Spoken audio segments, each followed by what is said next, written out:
I think this one speaks for itself. Snap back to reality. Oh, there goes Spider-Girl.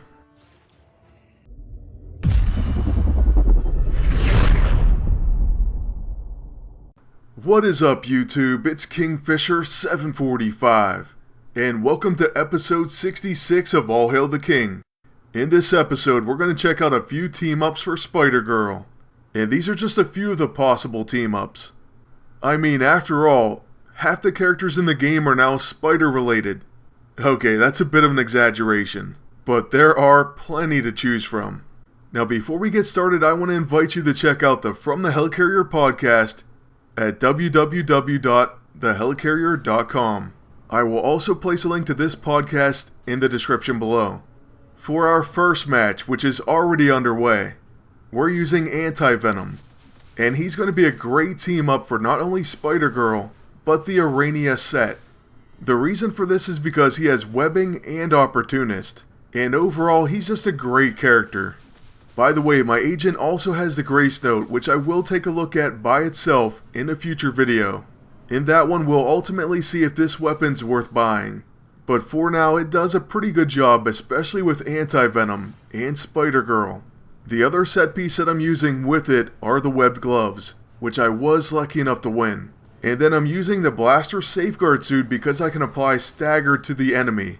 This is going to make a big difference against those Huygens Eye wearing bruisers. We stagger them so that Spider-Girl can hit them with her unarmed attacks, and also since we're using a blaster, we're going to hit them pretty hard. Besides that, by using this different uniform for my agent, we can use that special Bruiser EISO on Spider-Girl, which makes her even more of a force to deal with. So that's pretty much the setup for this video, but there are going to be some variations that we will run into, or that you may want to try in the future. Now, right when the agent goes to attack on their turn, they take a preemptive hit from the Grace Note, and it knocks them right out. So that was pretty epic. And now we're going to try our level 9 on Quicksilver, though it has very little setup.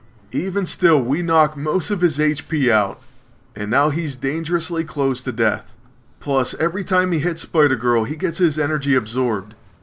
So he's now down to 3000 HP, and he uses a tag team. This drops him to 434.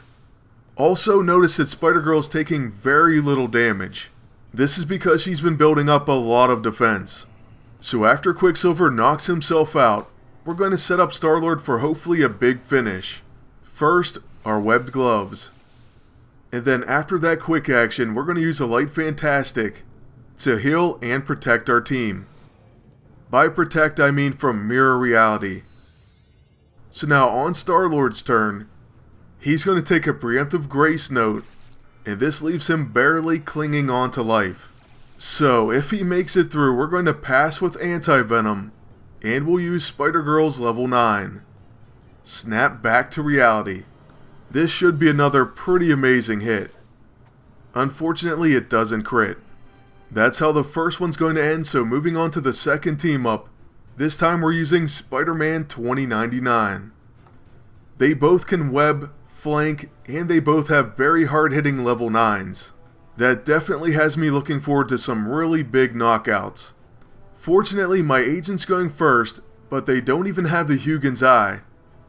And in this case, they have 2 tacticians. So our blaster safeguard suit isn't going to help us out here. Well, at the very least, we're going to put a hurting on the enemy agent. And then in this case, since we have the Huygens Eye, but we are a blaster, the AI beast cannot help but attack us. What this means for him is he's going to miss all of his attacks. And we're even going to get a little hit from the Grace Note, which we'll gladly take. So yeah, in this case, even though he's getting extra turns, it's not even going to hurt us. Spider-Girl, on the other hand, is really going to let their agent have it, just before he gets a turn. So yeah, this is unfortunate for them, but they are definitely set up for our level 9. And you know what, I wish we could play Eminem every time we use her moves, but sadly we can't. Oh, one more thing about our setup that I did want to mention. We have the snared AISO on her level 9, so she hits and crits webbed opponents. Or I guess the official name is the snaring AISO 8. I think both of the webbed based AISO are worth buying, But as far as the dependable AISO that are on sale for 20 gold each, I haven't bought a single one. Now if in the future some of my attacks get locked out all the time, such as for Quicksilver, then I may pick up the melee one for him. Just for example. Right now I don't see a big enough need personally. And there's tons of ways to remove debuffs. So that's my honest opinion on those, at least for now. As far as this fight, we're shaping up to have some pretty big finishes on both of these enemies. First though is going to be Beast. And after we get a son of a glitch proc, we hit him for 41k with the Grace Note. That's a massive hit. Then Spider-Girl drops Red Hulk, no problem. So our second team up came through, and in a hurry. Now moving on to our third and final match, we're using Bruiser, Spidey, and Spider-Girl. So it's a matching team. These two love to exploit opportunity, so it's going to be pretty fun with the Arania set. Now unfortunately we're facing another Star-Lord and Quicksilver team. And we just kept getting this team today. But you know what? Bring them on, I don't have many problems with them. Sure, occasionally they get a ton of attacks and it's not good, which is kind of the premise. But as for Star-Lord, he's almost already knocked out. Most of the time, I'll be honest, I view him as the MVP of this team. So once he goes down, it should be no problem. Now if we can, Spider-Girl's going to do it. But we do get hit by an interrupting flurry. And of course, Quicksilver does try to protect his almost dead teammates. Hey, I'm just happy we still got to hit him. And of course, we absorb energy. Now unfortunately, since Star-Lord did live, he gets to attack. But it doesn't do that much damage to our team. So after using Spidey's Spider Sense, we'll use a web shot on Quicksilver.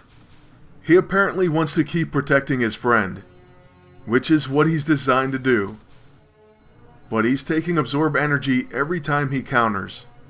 Alright, well this time with my agent, we'll use the quick action, hopefully hitting Star-Lord. And it does. Plus the collateral damage proc takes him out. This one's looking like another relatively quick fight. But we will use the Light Fantastic just to be safe. And then the enemy agent uses the same. However, since he's a tactician, he's not done, and he uses the bioelectric pistol on Spidey. We dodge the attack, but we don't get an extra turn. Anyways though, now with Spider-Girl, we're going to use Guess Who's Back. It misses, but at least their heal's gone. Now this is where this one gets a little bit tricky. I don't see Hugin's eye, but for some reason we cannot land unarmed attacks. So we'll use our level 1 with Spidey, and after we start webbing him, we'll try it again later. Quicksilver of course is going to be his annoying self, but I'm more worried about the Relentless Rapier. Now on my agent's turn, we're going to use the web gloves on Quicksilver to take care of Mirror Reality. Then we'll use Improbability Field. We know the enemy agent used the Light Fantastic already, so we should be able to heavily debuff them. Then back to the evil enemy agent's turn. He does take some dot damage. Then he uses the Superior Combat Sensor on Spider-Man. Spidey's actually going to dodge this attack, and he's going to gain an extra turn. So we'll use Spider Sense, followed by our level 6, which could potentially knock him out. Once again, we didn't see the Hugin's eye, but we cannot land the attack. Even worse, the enemy agent still has a ton of turns coming, and he goes right after our agent. Fortunately, he's not doing that much damage. Also, none of his brawl follow-ups are going to even hit. So after all that settles, we're still doing relatively well. And we'll go right back to our level 6. This time, it's going to hit. It does over 20k damage. Then even though we get hit with Interrupting Flurry, our level 9 does go through, and Spider-Girl has an epic finish. So that's a great way to end this video. And I do want to thank you all for watching. Ask you to please like, comment, and subscribe. Then until next time, good luck, and take care.